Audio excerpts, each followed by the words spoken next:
Some people have described this as a huge milestone, unprecedented, and the reason for that is that we will be bringing in a regulator who's going to make sure that football is sustainable. Football has been part of our life for 200 years. It's so important to communities up and down the country, as well as, of course, having a first-class, world-leading Premier League. What we want to do is ensure that football is sustainable. We've seen 64 clubs going into administration since the Premier League was formed in 1992. That's devastating fans and devastating communities. So the football regulator will ensure that clubs are financially stable.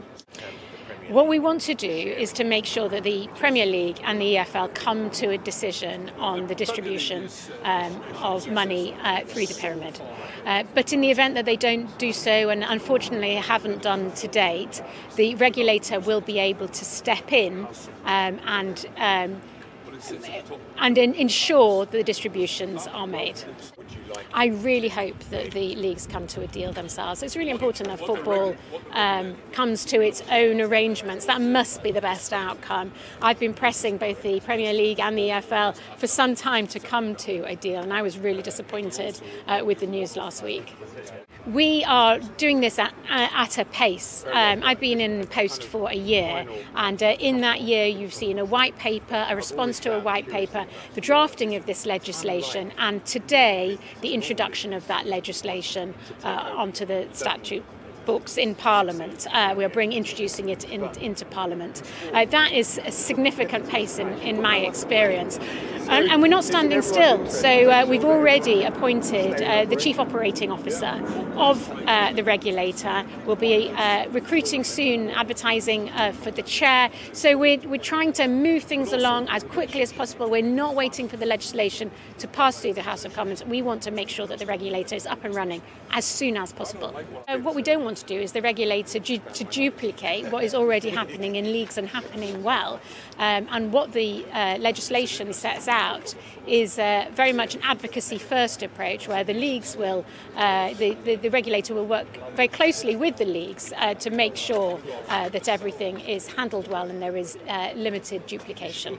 It's a big day for fans because the creation of an independent regulator for football provides an opportunity for a bit of a reset in the game. It provides for the first time somebody who can rise above the vested interests in the game, have an overview of the interests of the game from top to bottom, the whole of the pyramid, and to ensure that it becomes sustainable, it's resilient and competitive, because football is so important to communities and individuals up and down the country.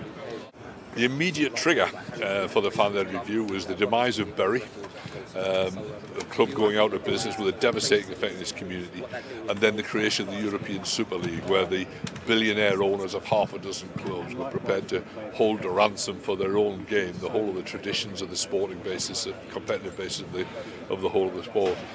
So those issues have been addressed. I think they will be able to prevent any future European breakaway.